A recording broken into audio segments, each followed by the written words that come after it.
20 आठवड्यांहून अधिक दिवसाच्या गर्भवतीची प्रकृती गंभीर असेल तर परवानगीची वाट न पाहता नोंदणीकृत वैद्यकीय तज्ज्ञांनी गर्भपाताचा निर्णय घ्यावा असा स्पष्ट निर्देश मुंबई उच्च न्यायालयाने दिलेत। मात्र ही मुभा केवळ आणि केवळ महिलेच्या जीवाला अत्यंत धोका असेल तरच विचारात घेतली जाईल असंही न्यायालयाने स्पष्ट केलंय। मुंबईमध्ये एका वरिष्ठ पोलीस निरीक्षकाने फेरीवाल्याला मारहाण केल्याची घटना घडली आहे। वरिष्ठ पोलीस निरीक्षक परमेश्वर गनामे यांचा फेरीवाल्यांना मारहाण करतानाचा व्हिडिओ व्हायरल झाला आहे।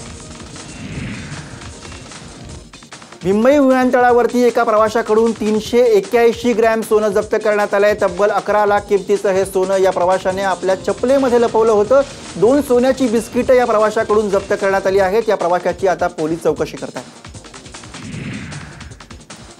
छत्तीसगडच्या कांकेर जिल्ह्यामध्ये नक्षलवादी बीएसएफच्या तुकडीवरती हल्ला केलाय। या चकमकीमध्ये 4 जवान शहीद झाले आहेत। शहीद झालेल्यांमध्ये सहाय्यक पोलीस उपनिरीक्षक आणि 3 कॉन्स्टेबलचा देखील समावेश आहे। जम्मू काश्मीरमध्ये लोकसभा निवडणुकीदरम्यान दहशतवादी हल्ले होण्याची शक्यता आहे। गुप्तचर यंत्रणांनी हा इशारा दिला असून या पार्श्वभूमीवरती अलर्ट जारी करण्यात आला।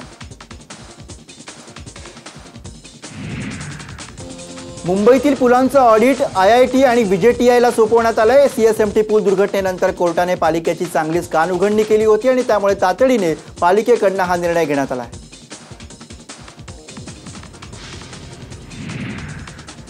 यूपीआयच्या माध्यमातून होणाऱ्या आर्थिक व्यवहारांमध्ये गुगल पेने अन्य पर्यायांना मागे टाकून अव्वल स्थान पटकावले। आपल्याच माध्यमातून व्यवहार व्हावेत यासाठी गुगल पेद्वारा फोन पे आणि पेटीएमच्या तुलनेमध्ये ग्राहकांवरती मोठ्या प्रमाणावरती बक्षिसांचा मारा करण्यात आला।